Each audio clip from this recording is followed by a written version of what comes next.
पश्चिम बंगाल की शिक्षा भर्ती घोटाले में फिर से ईडी को छापे में ये करोड़ों रुपए मिले हैं। इसमें भी 2-2 हजार रुपए और 500-500 रुपए के नोट दिख रहे हैं। इस बार अब तक नोटों की गिनती 22 करोड़ रुपए तक पहुंच गई है। नोट गिनने का काम अब भी जारी है। इससे पहले बंगाल में शिक्षा मंत्री रह चुके और मौजूदा उद्योग मंत्री पार्थ चटर्जी की करीबी अर्पिता मुखर्जी के दूसरे फ्लैट से 21 करोड़ रुपए कैश मिला था। इसके साथ ही इसी फ्लैट से 3 किलो सोना भी ईडी की टीम ने जब्त किया। प्रवर्तन निदेशालय की जांच टीम पहले ही दावा कर चुकी है कि यह घोटाला करीब 120 करोड़ रुपए तक का हो सकता है। यानी ये जो बरामदगी चल रही है इसमें अभी और नोट उगले जाएंगे। हमारे साथ हमारे संवाददाता मुनीश इस समय जुड़ रहे हैं। मुनीश, अभी 10 बजकर तकरीबन 20 मिनट पर हम 20 करोड़ की बात कर रहे थे, ये 22 करोड़ हो गया। पहले छापे का हम 21 करोड़ जोड़ ले, लगता है अर्धशतक तो बहुत जल्दी पूरा हो जाएगा नोटों का। जी देखिए, अभी तक कुल छापेमारी में जो ईडी ने पैसों को जब्त किया हुआ है उसमें लगभग 45 करोड़ रुपए से ज्यादा जब्त हो चुके हैं। पहले घर से 21 करोड़ 90 लाख रुपए कैश मिले थे, उसके अलावा 76 लाख रुपए के उसमें फॉरेन करेंसी भी मिले हुए थे। उसमें जो गोल्ड थे वो 56 लाख रुपए के थे। लेकिन आज जो ईडी ने छापेमारी की है, अर्पिता मुखर्जी का ये दूसरा घर है, ये महत्वपूर्ण है। यहाँ पर वहां पर 20 करोड़ रुपए से ज्यादा कैश मिल चुके हैं, 2 करोड़ रुपए से ज्यादा की गोल्ड मिल चुकी है, ज्वेलरीज मिली है। उसके अलावा कुछ और ऐसे दस्तावेज मिले हैं जिसमें कि अर्पिता मुखर्जी से जुड़े हुए प्रॉपर्टी के डॉक्यूमेंट्स है। यानी कि सिर्फ आप अगर कैश और गोल्ड की बात करें तो वो 45 करोड़ रुपए से ज्यादा के अभी तक ईडी ने जब्त किए हुए हैं। लेकिन सबसे महत्वपूर्ण बात यहाँ पर यह है श्वेता की इन नोटों की गिनती में पूरी रात जाने वाली है। 4 अधिकारी हैं बैंकों के जो कि 4 नोटों को गिनने वाली मशीनों से लगातार गिनती कर रहे हैं।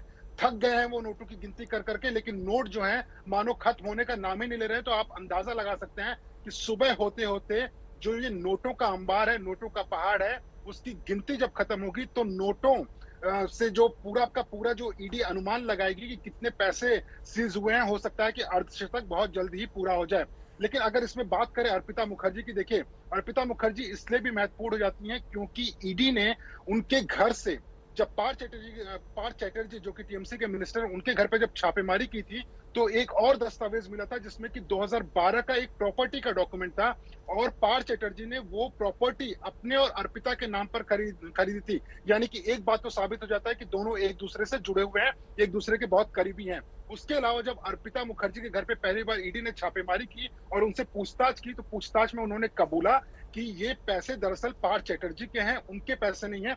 उनकी जिम्मेदारी थी कि इन कैश पैसों को अपनी जो शेल कंपनीज है उसके जरिए वो ब्लैक का व्हाइट कर पाए, यानी कि जो ये काली कमाई है इसको वो व्हाइट पैसे में तब्दील कर पाए। तो ये तो अभी पैसे मिले हुए, इसके पहले कितने पैसे शेल कंपनीज के जरिए अर्पिता मुखर्जी ने अपने पार्थ चैटर्जी के जो पैसे हैं उनको अपनी शेल कंपनीज के जरिए इन्फ्यूज किया हुआ है, उसके बारे में अभी भी ईडी आंकड़ा लगा ही रही है क्योंकि अभी जांच प्राथमिक प्राइमरी स्टेज पर है। इसके अलावा एक और महत्वपूर्ण बात है इसमें कि जब पहली बार घर से पैसे सीज किए गए थे वहां पर एक लिफाफा मिला था और लिफाफे में लिखा हुआ था मिनिस्टर इंचार्ज, जो कि सीधा उस वक्त पार्थ चैटर्जी हुआ करते थे, और उसके ऊपर एक और थप्पा लगा हुआ था गवर्नमेंट ऑफ वेस्ट बंगाल। यानी कि सीधे तौर पे ईडी को सबूत भी मिल गया कि दरअसल ये पैसे जो है पार्थ चैटर्जी से जुड़े हुए हैं और ईडी ये दावा कर रही है कि वो वही पैसे थे जो कि पार्थ चैटर्जी बाकी के जो आरोपी थे उन्होंने टीचर भर्ती घोटाले में कमाए हुए थे। तो अभी